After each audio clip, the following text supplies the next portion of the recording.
Oh, expressing my opinion on the internet. This is gonna go well.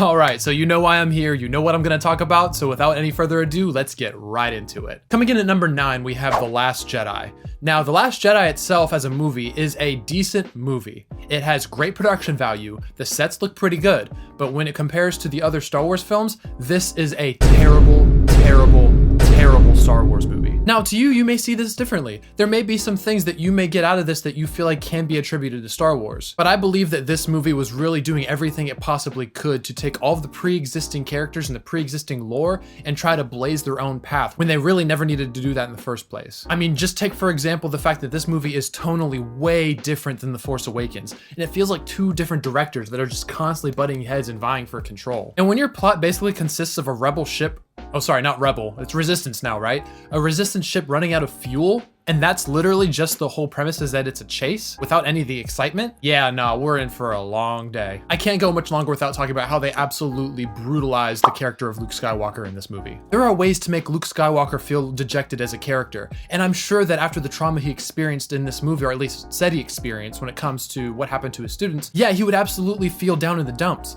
But the Luke Skywalker that we know as a character would have picked himself up and have tried to fix the situation. I mean, this is the guy who turned Darth Vader to the light side. Darth freaking Vader. But in this movie, all he does for pretty much the whole movie is whine, complain, and drink some weird blue boob juice.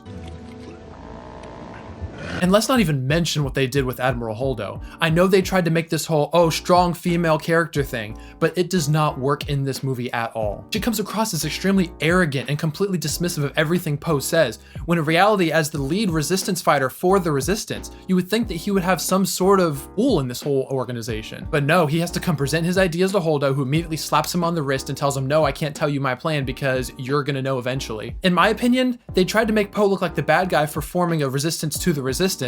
God, this movie just keeps getting worse the more I talk about it. That is one big pile of poopy. But to be honest, I totally understood why Poe was leading that resistance against his own people. I mean, no one was listening to him and he had some valid points. And to me, Admiral Holdo's sacrifice at the end meant absolutely nothing because she was already a hollow excuse of a character, and I felt nothing when they tried to give her some sort of moment that made the crowd go, oh, maybe she wasn't that bad at all. I see what you're doing, Disney. I see what you're doing. Plus, they absolutely murdered Finn's character arc. When you tee off at the end of The Force Awakens, he has a lot of potential as a character, and I think they just took a big fat dump on everything he could have been.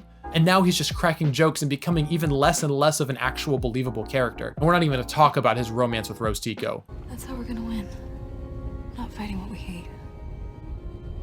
Saving what we love. Wow, this is garbage. You actually like this? No hate should be levied towards the actors for their performances, but the characters themselves deserve all of the criticism in the world because that is terrible, terrible writing. They also killed one of the most threatening characters in the trilogy, or at least was going to be one of the most threatening when it comes to Snoke. We didn't know anything about this guy, and he had so much potential to be super chilling and super intriguing. But no, just to go for that shock value, they decided to just kill him off because, of course, you gotta let the past die. Rey all of a sudden knows every single force power in the book without having to do any training, while Luke Skywalker also had to do at least a little bit of training before he even tried to lift up a lightsaber. Also, when it comes to the backlash after the movie came out, Rian Johnson, in a way, empowered this new movement where we've got people online feeling like they can freely criticize fans for watching their stuff and not liking it. I personally believe this started this whole wave where all of a sudden all these directors and actors are empowered to just call us names and come after us for not liking movies. This just makes no sense whatsoever. Not only does this completely divide the fan base, but it makes us as fans not want to partake in future projects. And this is when the entire Star Wars IP started to just completely take a nosedive, in my opinion. I almost walked out of the theater when I saw it opening night. I straight up just did not like this movie at all. In fact, I'll probably say this is one of the few Star Wars projects that I actively hate. Also, before I forget, the Leia Space Jesus scene really is one of the worst scenes in all of Star Wars. Search your feelings. You know it to be true. I believe I can fly. I believe I can touch the sky. At number 8, you've got The Rise of Skywalker. To be honest, I couldn't decide whether or not I was going to put this or The Last Jedi at last, but because The Last Jedi started the trend and started making all of these Star Wars films feel like a bore to watch, I think that's why I decided to make that last, but The Rise of Skywalker could easily be last in my opinion. This felt like a ginormous course correction from J.J. Abrams. None of the storylines felt natural, and they didn't progress through any type of arcs in this movie. In fact, even Daisy Ridley even acknowledged that she didn't know that her character was going to be a Palpatine until they were shooting.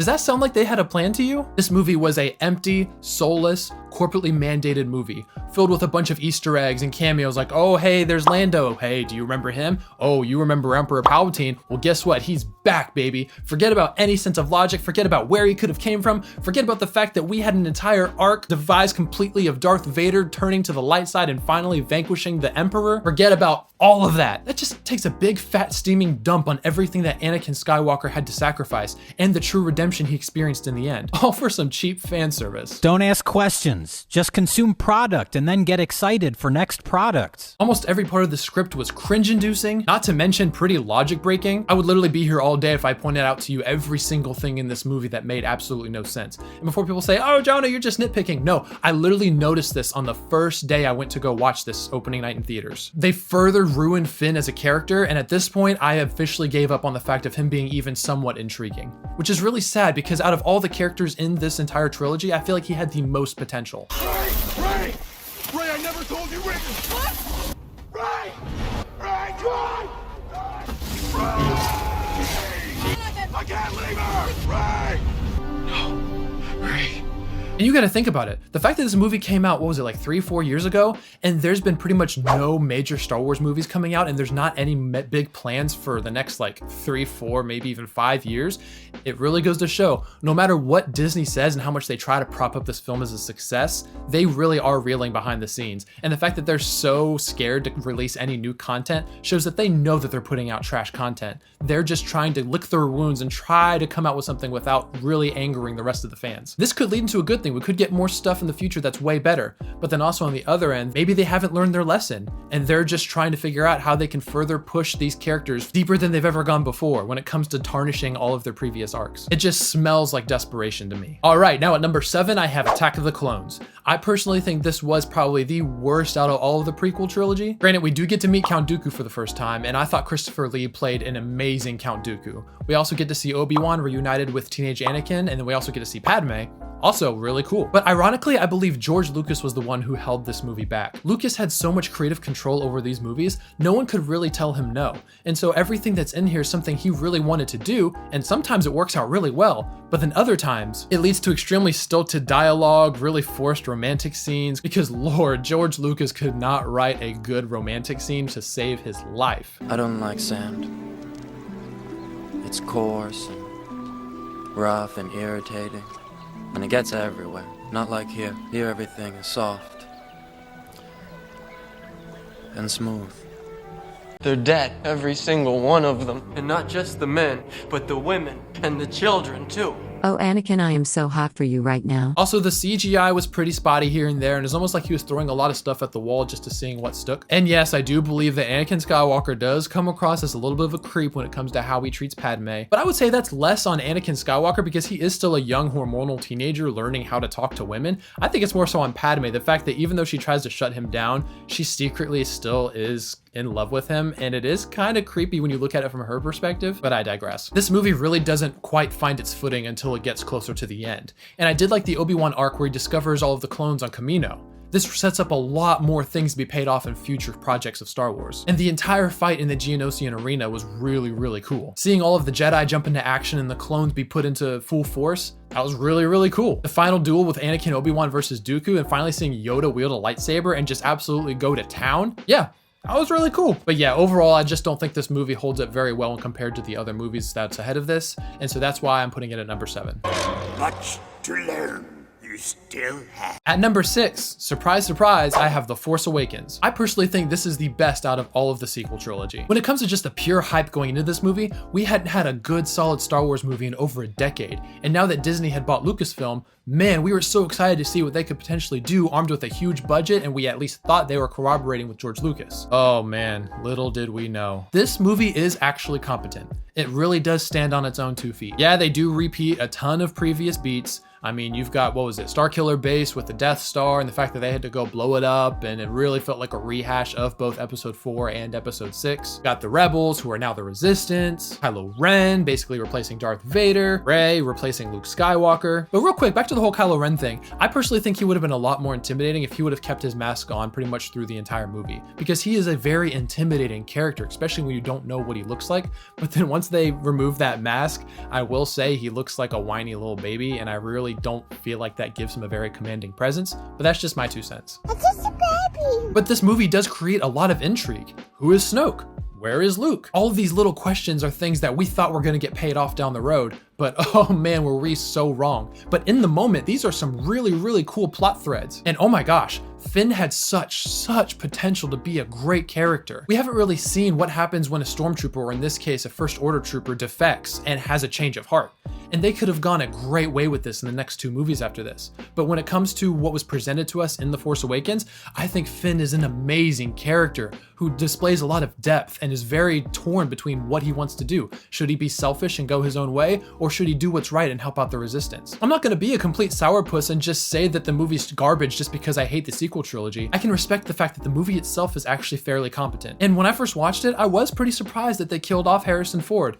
Although if you think about it, Harrison Ford really wanted to die back, what was it, like episode 5 or 6? The whole reason why they froze him in carbonite was because they didn't know if he was actually going to come back for Return of the Jedi. If anything, it was probably like, what, 30 years too late for him to be killed, but it is what it is. At least it was pretty emotional. I honestly walked out of this movie opening night and I had so much hope for what was to come in Disney Star Wars. Oh gosh. Before the dark times. At number 5, I have The Phantom Menace. I'll be honest, this movie gets a lot of bad rep for being a movie that's extremely boring and focused too much on politics and trade routes with the Trade Federation. But for me as a kid, which is who this movie was specifically aiming for, I ate up every second of it because my love of Star Wars went way past the movies. I played all the video games. I read all the books, specifically reading all the books. I was so obsessed with learning more about what goes on behind the scenes when the cameras aren't rolling. What happens to Qui-Gon and Obi-Wan before the events of episode 1? What happens when Obi-Wan has to learn how to raise up Anakin after the events of the first movie? These are so many questions that I was dying to know, and a lot of the original books that came out that are no longer canon anymore, thank you, Disney, really painted a much deeper picture of what was really going on in the world of Star Wars, and I ate it up. So yeah, I love trade disputes. I love all of them talking about politics, because for me, this further gives this world a whole new wrinkle, and I loved it. And although I will acknowledge that pretty much the majority of this movie is pretty slow, other than maybe the pod race in the finale, it really delivers when you get to the end. Duel of the Fates. Need I say more? Yeah, baby! That's what I've been waiting for. That's what it's all about. Back around the time when the movie first came out, a lot of fans were disappointed that they killed off Darth Maul so quickly, but I'm so glad that the Clone Wars gave him a fair shake at coming back, and I thought they brought back his character beautifully, but that's a whole nother topic for another time. You gotta really think, the Jedi were not prepared to fight a Sith, because they hadn't seen Sith in decades. I mean, I think they even mentioned, was it millennia or something like that?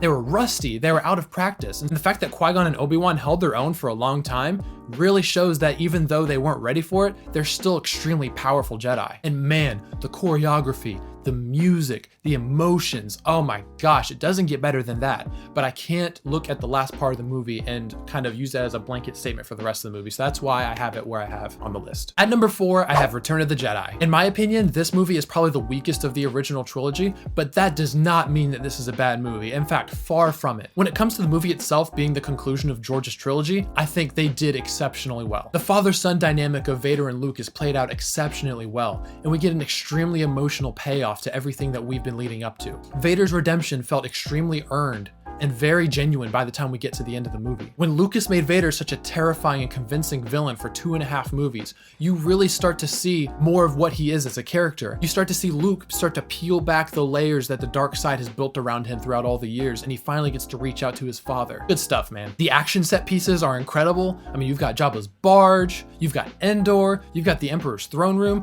These are all iconic places. I think all of the actors are giving it everything they got. Everybody's firing on full cylinders. Now, where the movie starts to stumble, in my opinion, is the Endor scenes. Even as a little kid, got taken out of the fact that the Empire, with squadrons and squadrons of soldiers, not to mention heavily trained soldiers, getting their butts kicked by the little space teddy bears. I will find you. and I will kill you. I get the fact that Lucas was kind of doing the whole underdog story, but I just feel like making the Ewoks the ones that really get a leg up on the Empire, I really couldn't see that as being pretty believable. Especially when right after this, we're kind of building towards the epic conclusion of Luke and Vader fighting for Vader's soul. I personally feel like that's why it doesn't fit well with the tone of the ending. But again, not a bad movie at all. At number 3, I have A New Hope. What can I say? This is really where it all began. You gotta think about the creative genius it took for Lucas to bring this to life. It was such a bold concept for its time. I mean, you gotta think this was basically a space opera merged with Japanese samurai and Flash Gordon episodes. There was so much done well in this movie where George had to literally create all of this stuff. And honestly, this is how you do a hero's journey when it comes to Luke Skywalker. He starts out as this no-name, just a simple farmer who has to work his way up and go through trials and tribulations on the way to becoming the exceptional hero that he is today. We get the introduction of Darth Vader. Need I say more? You are part of the Rebel Alliance and a traitor. Take her away! And we get our strong female character in the form of Princess Leia Organa. This is how you write a female character, people. She's bold, she's cocky, she's opinionated, she's strong, but at the end of the day, she's written to the point where we can actually relate with her as opposed to being put off by her. She's not overbearing in any way, and she works well with others, but she still has a mind of her own and is encouraged to be a leader. I just don't understand why Disney wouldn't take that basis and use that to build a proper character these days. I mean, if I were to nitpick, I'd say the special effects are definitely not what we're used to, and they really don't hold up as well with time, but they don't need to. Strongly written characters and an engaging story is what holds up this movie. It makes you look past all of the wonky effects. It makes you look past some of the corniness, and you can really get to the heart of how these characters are feeling. And honestly, it's just cool looking back on this movie that literally kicked off decades and decades worth of storytelling and lore. Number 2, I have Revenge of the Sith. All right, I'm gonna be a little controversial. Can I be controversial? Okay, now you have my attention. I am letting my bias go crazy on this one. And you know what? I don't care. I will forever stand by my personal belief that this movie is a flawed masterpiece. That's just a stupid Star Wars movie. It's not just a Star Wars movie. Masterpiece. To me, this is peak, genuinely unfiltered Star Wars in all of its glory. There's incredible action, drama, tragedy, emotion, you name it, they've got it. And every time I watch this movie, I like it more and more. This is where the fun begins. Yeah, the CGI isn't perfect. Yeah, there was some dialogue that probably needed some tightening up. And yeah, some characters did probably need a little bit more time to develop. But that in no way hinders my enjoyment of this movie. We get to see the further developed bond between Anakin and Obi-Wan at the beginning of the movie, only to be absolutely crushed by the finale where Obi-Wan has to let Anakin go. And if you choose to look past some of the corniness of the movie itself, you can really see some of these extremely dark themes that Lucas has put in. He's not afraid to criticize extremely popular people like the Jedi. In fact, he takes great lengths to show us their flaws. I mean, you gotta think, it's their arrogance that made Anakin choose to turn to the dark side. It was the fact that they chose to turn a blind eye to all of the things around them, and that allowed Darth Sidious to kind of sneak around and put his arm around Anakin and lure him over to where he thought he would be safe. And people who are saying, oh, Anakin turned to the dark side quickly. No, you can see the seeds planted in him even in episode 2.